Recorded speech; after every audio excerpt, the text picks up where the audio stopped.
as I am today talking about only on the left, I would say that to feel miserable for nothing at all is also wrong, is being unjust to yourself. The people who are left-sided must know that they are the spirit, that they are that beauty which has to come, which has to express itself, that they are not the people who have to suffer all the time and to live like miserable people. They are not.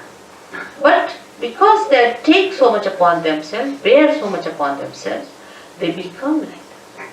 And to avoid that bearing up, they may take to some other habits. You see, many people take to alcohol also for reason because they can't bear the pangs of life. They can't bear. That's why they take to. But once the spirit is awakened within you, you become so strong. You become so joyous, so spontaneous that all these things drop on. All those things, so-called diseases, so-called habits, just drop on. And you become a new, blooming personality. Now, the basics of having this center within you, you can blame God for that. Why did He give us these centers on the left-hand side? What was the need? He should not have given us these left-sided ones, so we would have been just in the center to go. But the trouble is, the human beings have to know in their own freedom how to deal with themselves. They have to learn little hard way, the wisdom. They have to know by going to extremes, we have suffered. They have to realize it. Because if they have to become truly, absolutely free, they have to rise in their wisdom. If they are not wise people, then they cannot enter into the kingdom of God, because they will be abandoned people. Say, people who are abandoned, who don't understand any laws and regulations, if you get them in England, we have to put them in jail. In the same way, human beings who have not got that wisdom within themselves, through sufferings only one learns, but we should not ask for suffering. When we ask for sufferings, we are asking actually for mistakes to begin with. How will you suffer if you do not commit mistakes? So when we ask for sufferings, we are committing mistakes. So what we should ask for is nothing but our spirit. And if you ask for your spirit, it is your own and you have to get it. It is in your own right that you are going to get it. It's no way that I am obliging you or doing something special for you. It's all there. You are like a light which is just to be enlightened, because I am an enlightened light. And you become an enlightened light and you can enlighten other lights also. It's very simple. If you become an enlightened light, you can enlighten others. You don't have to bother about anything else there. You become an enlightened light yourself. That's the point. It is all there. It is all your own. You have to just have it. It is as simple as that. There is nothing very complicated as these people make it, or anything that these philosophers have put before you. Nothing of the kind. It's very simple. It is within you. It is spontaneous. It is a living process. As in living process you have become human beings, you are going to become superhuman beings. It's absolutely spontaneous. You can't pay for it. How can you pay? I mean, an absurdity. If it is a living process, how can you pay? How much do you pay to the tree to grow up? I mean, in anything living, do we pay anything? How much do we pay our nose to breathe? Can we pay for it? It's absurd. It's ridiculous. The way we pay for it, we cannot. It's a living process. You have to become, an egg has to become a chick. Now, how much do you pay to an egg to become a chick? Or how much does an egg pay to the mother for becoming a chicken?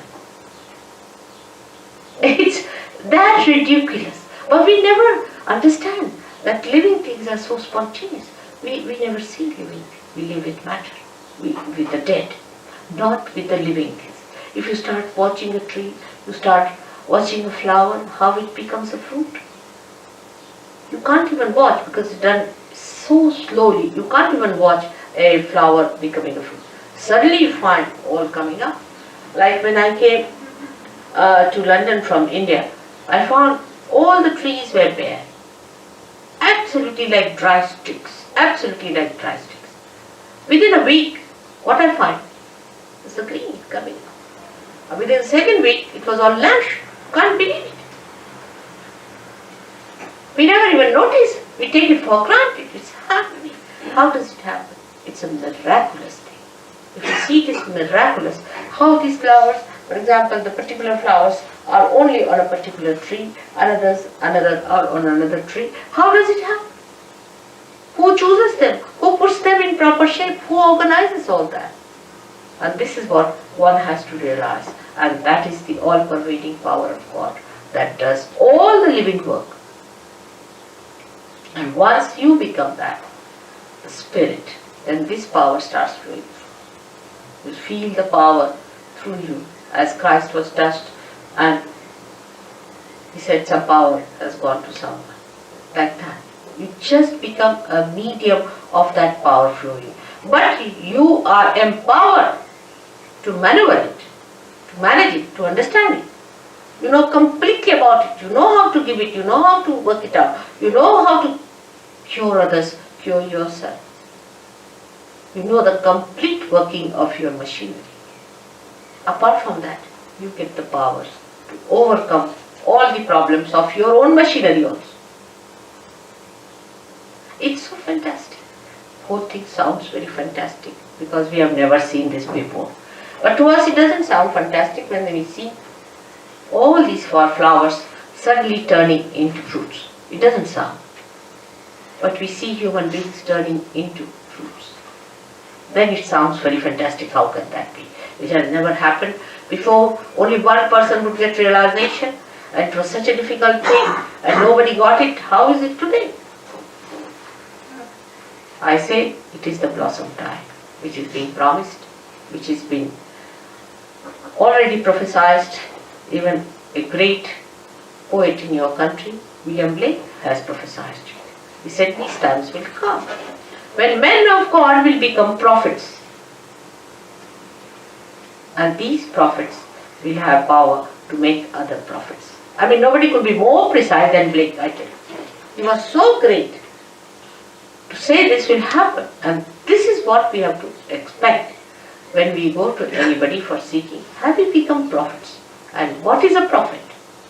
Prophet is a person who is a collective being and who knows all about it. Who is the master? We call prophet a master. And that's what you have to become, the master. And that mastery is very simple because it's all built within you. Just it has to be connected. Like anything like a television set is to be connected to the mains. It's all built in, it's there. It just starts working. In the same way, you are that. You are that. Just it is to be connected. Whatever may be your caste, community, race, nationality, shapes, heights, anything, whatever it may be, makes no difference because all of you have got this great thing within you, this power of a rebirth. And you are to be born again and you will be born again. Why not today?